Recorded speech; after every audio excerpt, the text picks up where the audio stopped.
பகுதி 5. வளமை அடைதலும் வளமாயிருத்தலும். நம்பிக்கையான முதலீடு என்பது நல்ல முடிவுகளை எடுக்கும் திறனில்தான் என்றில்லை, அது தொடர்ச்சியாக தோல்வியை தழுவாத நிலையால் அமைகிறது. பணத்தை குவிக்க கோடிக்கணக்கான வழிகள் உள்ளன, அவை குறித்தறியவும் எண்ணற்ற நூல்கள் உள்ளன. ஆனாலும் வளமுடன் இருத்தலுக்கான வழி ஒன்றே ஒன்றாகும். அது சிக்கனமும் எதையும் நம்பாத குணமும் சேர்ந்த ஒரு கலவையாகும். நாம் அந்த ஒரு கருத்தை மட்டும் அதிகம் விவாதிப்பதில்லை. 2 முதலீட்டாளர்களின் கதைகளுடன் இது குறித்த விவாதத்தை ஆரம்பிப்போம். இவ்விருவரும் ஒருவருக்கு ஒருவர் அறிமுகமற்றவர் என்றாலும் ஒரு நூற்றாண்டுக்கு முன்னர் இவ்விருவரின் பாதைகளும் ஓர் ஒற்றை புள்ளியில் சேர்ந்து கடந்தவை. ஜெஸ்ஸி லிவர்மோர் அவருடைய வாழ்நாளில் மிகச்சிறந்த பங்குச்சந்தை தரகராக விளங்கியவர். 1877 பிறந்த இவர் நம்மில் ஏராளமானோர் இப்படியெல்லாம் செய்ய இயலும் என்று அறிந்திராத வயதிலேயே தொழில்முறை தரகராக உயர்ந்தார். அவருடைய 30ஆம் வயதில் $100 மில்லியன் மதிப்புக்கான செல்வத்தை உடையவராக விளங்கினார். இந்த தொகை பணவீக்க சீர்மைக்கு பிந்தைய தொகையாகும். 1929ஆம் ஆண்டு வாக்கிலேயே ஜெஸ்ஸி லிவர்மோர் உலகின் மிக பிரபலமான முதலீட்டாளர்களில் ஒருவராக விளங்கினார். பங்குச்சந்தையின் பெருத்த நாசத்தையும் வீழ்வையும் கண்ட அந்த ஆண்டில் அவரது பெயர் வரலாற்றின் ஏடுகளில் அழுத்தமாக எழுதப்பட்டுவிட்டது.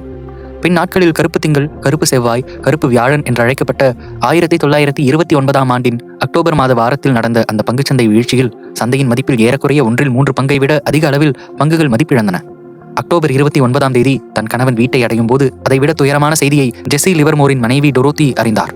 நியூயார்க் நகரெங்கும் பங்குச்சந்தை ஊக வணிகர்கள் பெருமளவில் தற்கொலை செய்து கொள்ளும் செய்திகள் வெளிவரத் தொடங்கின. ஜெஸ்ஸி மீண்டும் வீட்டுக்கு திரும்பி வரும்போது டொரோத்தியும் அவர்களுடைய குழந்தைகளும் கண்ணீருடன் அவரை வரவேற்றனர். ஜெஸ்ஸியின் தாயார் அவரை எதிர்கொள்ளும் திறனற்று அழுதபடி ஓர் அறையில் அடைந்து கிடந்தார்.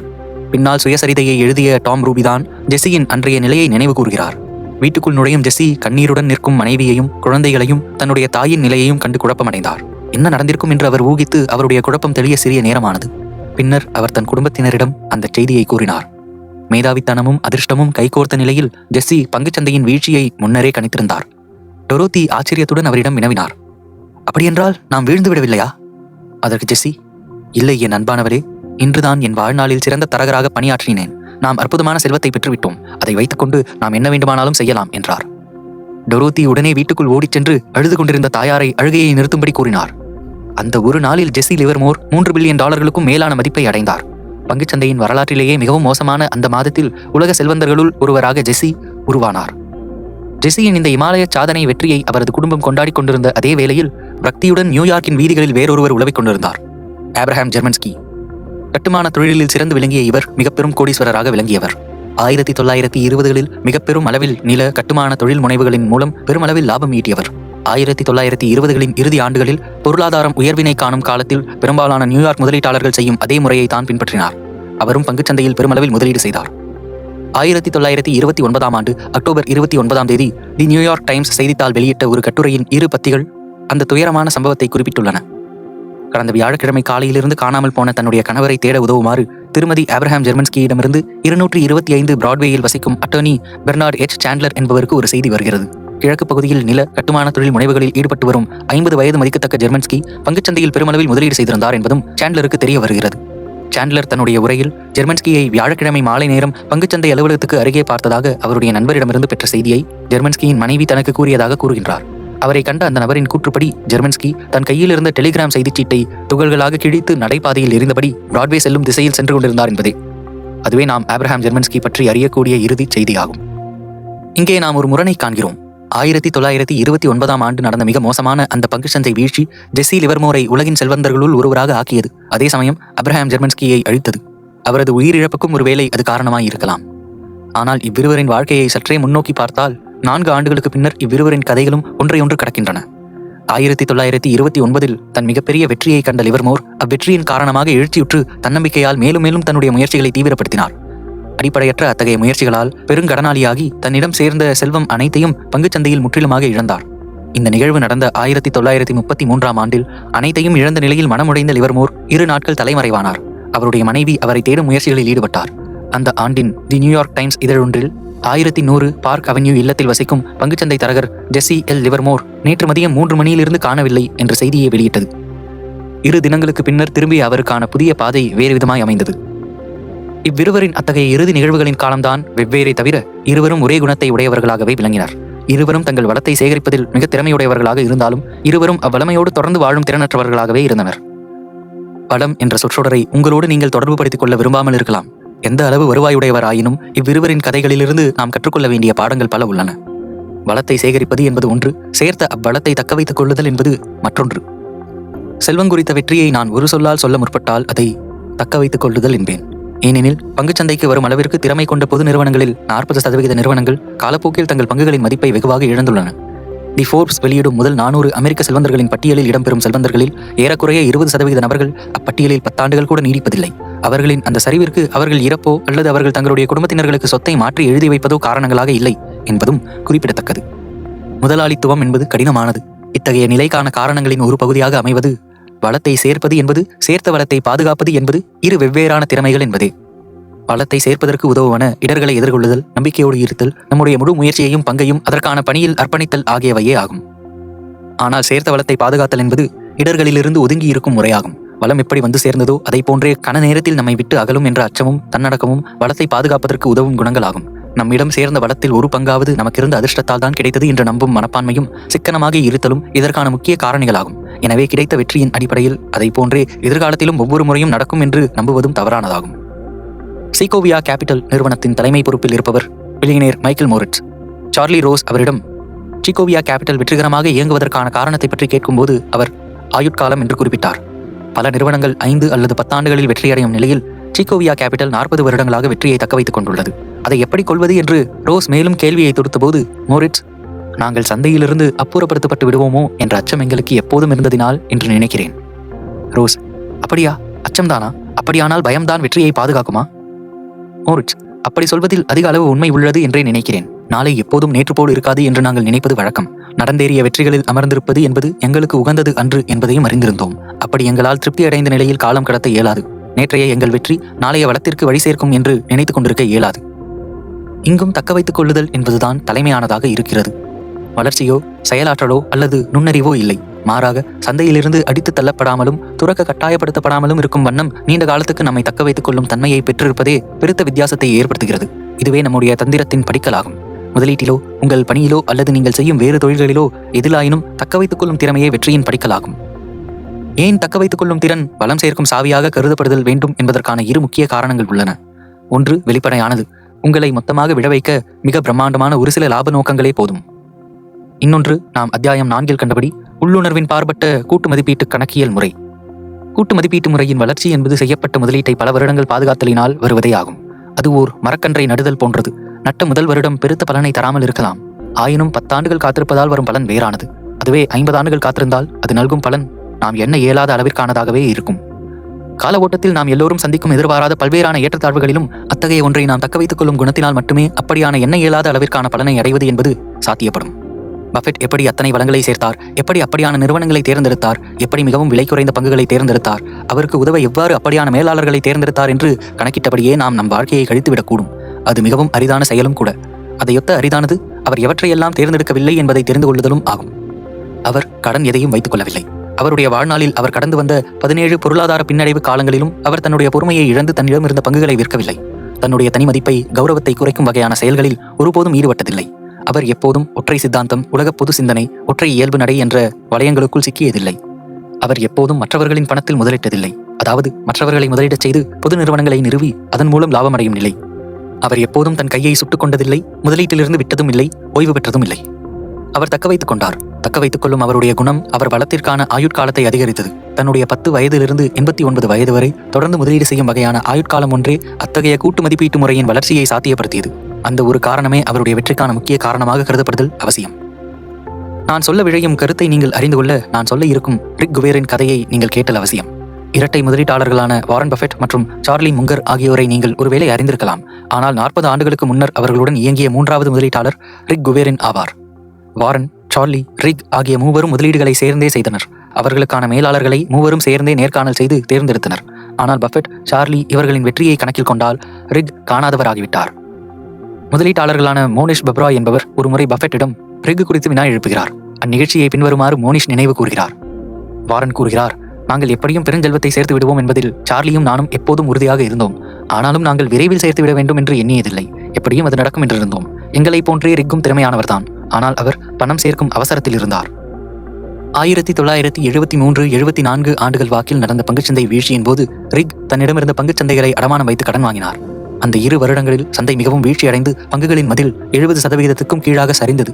வாங்கிய கடனை அடைக்க ரிக் தன்னிடமிருந்த பெர்க்ஷயர் பங்குகளை வாரனிடம் விற்றார். வாரன் கூற்றுப்படி பெர்க்ஷயர் பங்குகளை ரிக்கிடமிருந்து $40க்கும் கீழான மதிப்பில் வாங்கியுள்ளார். தன்னுடைய கடனை அடைக்க ரிக் தன்னிடமிருந்த பங்குகளை விற்க நேர்ந்தது. சார்லி, வாரன், ரிக் மூவரும் வளத்தை சேகரிப்பதில் சரிசமமான திறமைசாலிகள்தான். ஆயினும் வாரன், சார்லி இருவரிடம் சேமிப்பை காப்பாற்றும் திறமையும் இருந்தது. அத்திறமையே கால ஓட்டத்தில் தேவையான திறமையாகும்.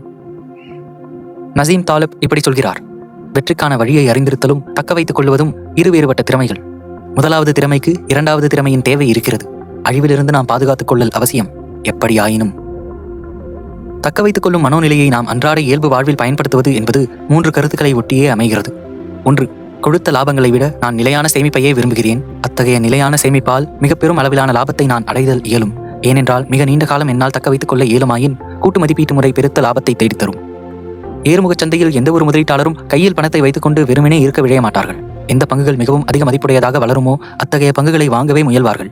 ஏறுமுக சந்தையில் பணத்தை கையில் வைத்துக்கொண்டு காத்திருப்பவர் பழைய எண்ண ஓட்டத்தை உடையவராகவே காட்சியளிப்பார். ஏனென்றால் அவ்வாறு வாங்காது காத்திருக்கும் பட்சத்தில் எந்த பங்குகளை வாங்கியிருந்தால் எவ்வளவு லாபம் கிடைத்திருக்கும் என்ற கணக்கை சரியாக அறிந்தவர்களாகவே இருப்பர். ஏனெனில் கையில் இருக்கும் பணம் 1 வருடத்திற்கு 1% மட்டுமே லாபமாக தரும். ஆனால் பங்குகள் 10% லாபம் தரும். ஆனால் கையில் இருக்கும் அதே பணம் இறங்குமுக சந்தையின் போது உங்களிடம் இருக்கும் பங்குகளை விற்காமல் தடுக்க நேரிட்டால் அந்த பணத்தின் மூலம் நீங்கள் அடையும் லாபம் வெறும் 1% இல்லை, மாறாக பல மடங்குகள் அதிகமாக இருக்கும். ஏனென்றால் பங்குகளை தவறான காலத்தில் விற்கும் நிர்பந்தத்தை தடுத்து உங்கள் வாழ்க்கையையே மாற்றி போடும் வகையில் சரியான பங்குகளை நீங்கள் வாங்க அந்த பணம் உதவும். கூட்டு மதிப்பீட்டு முறை என்பது பெருத்த லாபங்களை பொறுத்தது அன்று. நல்ல அளவிலான சரிவற்ற லாபத்தை தொடர்ந்து நீண்ட காலத்துக்கு, குறிப்பாக சந்தையின் சரிவுகள் வீழ்ச்சிகளின் ஊடேயும் பெற்றுத்தருவதே வெற்றியாகும். 2. திட்டமிடுதல் என்பது முக்கியமானதுதான் என்றாலும் ஒவ்வொரு திட்டத்திலும் முக்கியமானது அந்த திட்டம் திட்டமிட்டபடி நடக்காத போது செய்ய வேண்டியது என்ன என்பதை திட்டமிடுதலே ஆகும். பழமொழி நினைவுக்கு வரலாம்: நீ திட்டமிடுகிறாய், இறைவன் நகைக்கிறான். பொருளாதார முதலீட்டு திட்டங்கள் மிகவும் முக்கியமானவை. ஏனென்றால் நீங்கள் எடுக்கும் முடிவுகள் சாத்தியத்துக்குட்பட்டவையா என்பதை அவை உங்களுக்கு தெரியப்படுத்துகின்றன. எல்லா வகையிலான திட்டங்களும் அவை முதல் முறை அமலாக்கப்படும் போது சரியானவைகளாகவே அமைகின்றன. உங்களுடைய வரவு சேமிப்பின் சதவிகிதம், எதிர்வரும் 20 ஆண்டுகளுக்கான சந்தை லாபம் இவற்றை நீங்கள் கணக்கீடு செய்ய விரும்பினால் கடந்த 20 ஆண்டுகளில் உலகில் நடந்த யாருமே எதிர்பார்க்காத அத்தனை பெரிய நிகழ்வுகளையும் கருத்தில் கொண்டு சிந்திக்க வேண்டும். செப்டம்பர் 11ஆம் தேதி நிகழ்வும், ஏறக்குறைய 10 மில்லியன் அமெரிக்கர்களை வீடிழக்கச் செய்த வீட்டு வணிக ஏற்றமும் வீழ்ச்சியும், ஏறக்குறைய 9 மில்லியன் மக்கள் தத்தம் பணிகளை இழக்கச் செய்த பொருளாதார வீழ்ச்சியும், இதுவரை உலகம் கண்டிராத பங்குச்சந்தை வீழ்ச்சியும், இந்த கட்டுரையை நான் எழுதி கொண்டிருக்கும் போதே உலகை உலுக்கிக் கொண்டிருக்கும் கொரோனா வைரஸின் தாக்கமும், இவை போன்ற அத்தனை நிகழ்வுகளையும் நாம் கருத்தில் கொள்ளுதல் அவசியமாகிறது. உலக இயல்பு நிலையில் நடக்கும் நிகழ்வுகளுக்கு ஏற்ப அமைந்த திட்டங்களே பயனளிக்கக்கூடியவனவாக இருத்தல் இயலும். ஆனால் அறிய இயலாத புதிர்களால் நிரப்பப்பட்ட எதிர்காலம் ஒன்றே ஒவ்வொருவருடைய இயல்பு நிலை ஆகின்றது. இவை இப்படி இல்லாமல் இருந்தால் என்ற விதிவிலக்குகளோடு கூடிய திட்டம் ஒரு சிறந்த திட்டமாகாது. அப்படிப்பட்ட விதிவிலக்குகளையும் உள்ளடக்கிக் கொண்டு அவை ஒவ்வொன்றின் தாக்கங்களையும் கருத்தில் கொண்டு அவைகளுக்கு ஏற்ப அமைக்கப்பட்ட திட்டமாக இருத்தல் அவசியம்.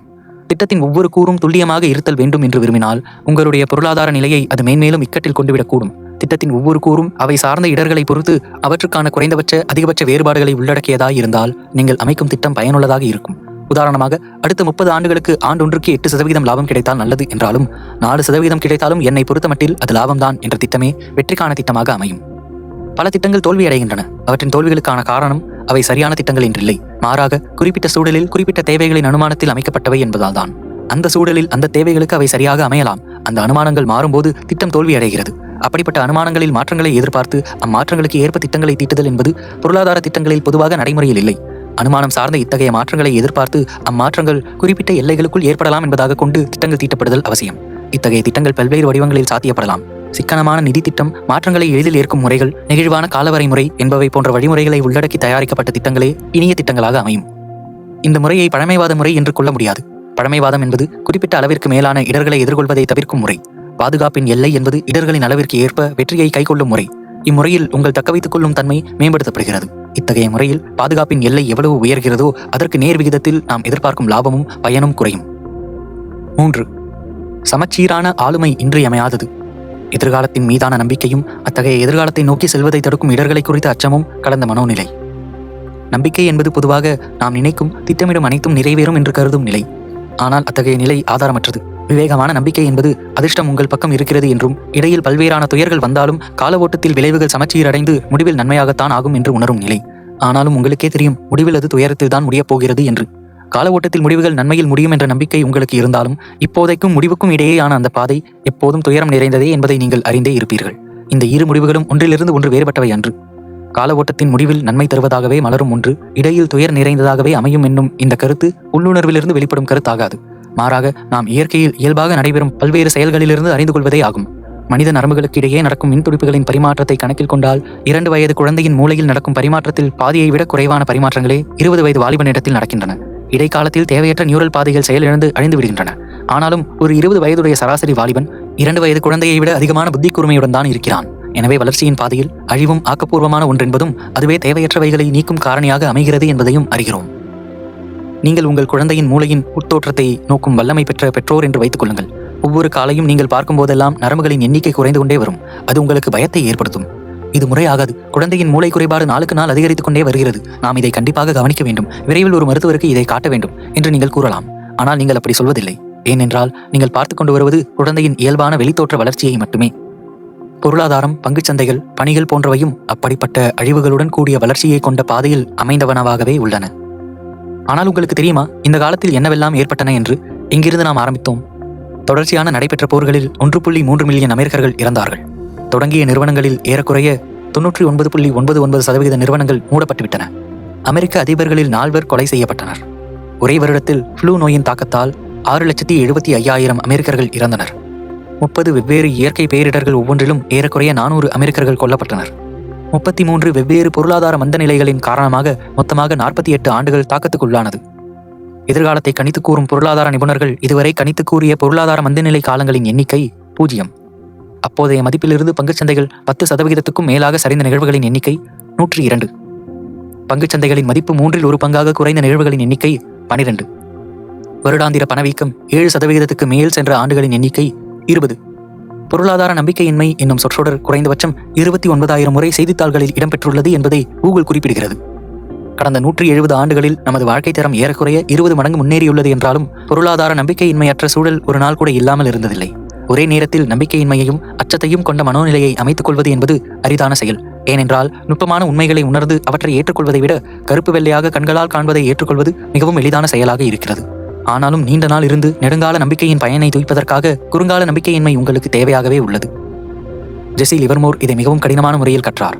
அவர் கெட்ட நாட்களின் இறுதியை நல்ல நாட்களுடன் இணைத்தார். பெருமளவு வளத்தை சேர்க்க தெரிந்த அவருக்கு அந்த குணமே அவர் என்றென்றும் வளமையுடன் இருப்பதை உறுதி செய்யும் என்றும் தான் தோற்கடிக்கப்பட முடியாதவர் என்றும் எண்ணினார். முடிவில் தன்னிடமிருந்த அனைத்தையும் இழந்த நிலையில் அவர் கூறியது: ஒரு பங்குச்சந்தை தரகர் தனக்கு தலைக்கணம் வராத அளவிற்கு காத்துக்கொள்ளும் திறனை கற்றுக்கொள்ள எந்த அளவு செலவழித்தாலும் தகும் என்றே சில நேரங்களில் நான் நினைக்கிறேன். மிக பெரும் புத்திசாலிகளின் இமாலய தோல்விகள் ஒவ்வொன்றுக்குமான காரணியை தேடினால் அது அவர்களின் தலைகணம் என்றே அறியலாம்.